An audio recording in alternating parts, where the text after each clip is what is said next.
Every time I read this, last year was the first time I actually read this, and it gives me chills up my spine every time we do this, because it's a fascinating story about the history. And you'll hear it in the story here. It goes something like this. Advanced ads had prepared the town of Hammond about the chills and the thrills that awaited them under the big top. As usual, there would be clowns, lions, elephants, and tightrope walkers for all the crowds to see. At 10 a.m., the children of the town were out to get ready for the big arrival of the much-anticipated circus. But there was no parade, no clowns, and no circus. You see, on June 22nd, 1918, the time was about 4 a.m. Dawn was not yet painting the eastern sky.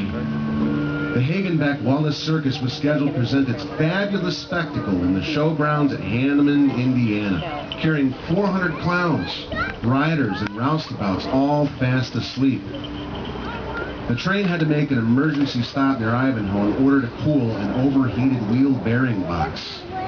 The brakeman alerted the conductor with the signal flare, thus signaling the engineer to bring the train to an immediate stop. The 26-car train now rested on the railroad tracks coming from Michigan City, heading west into Hammond. Red lights were turned on to warn any other approaching trains that a train had stopped on the tracks. An empty troop train was approaching at full speed from behind, piloted by engineer Alonzo Sargent, who had previously been fired for sleeping on the job. Ignoring all the red lights and frantic signalmen signaling the oncoming train, it plowed into the back of the circus train, destroying 3 cars before finally coming to a halt at the 4th. A fire broke out due to the train being lit by kerosene lanterns.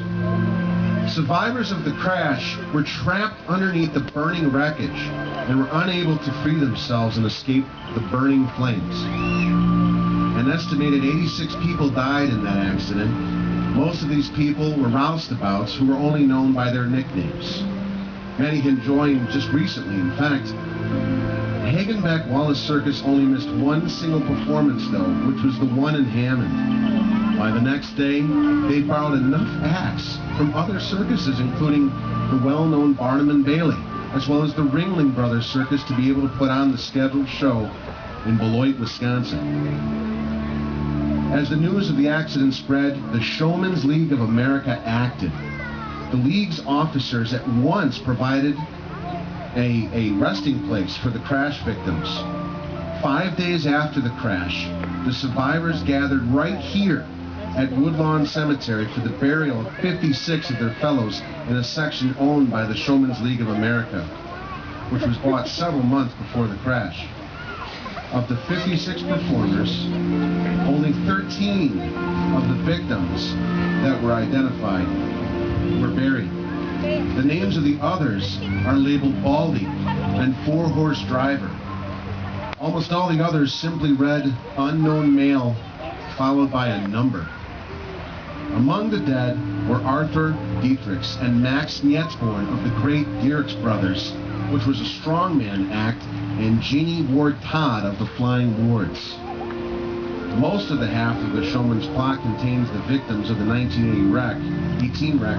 The other half is used for burials of other circus performers to the present day. And once you know it, I don't have the rest of the script here. But I'll tell you this, there isn't any more, but as we've read it in the past, many say that elephants came to rescue those in the burning wreckage. But in fact, there were no elephants that were on the train that day. And here we are today. Thank you.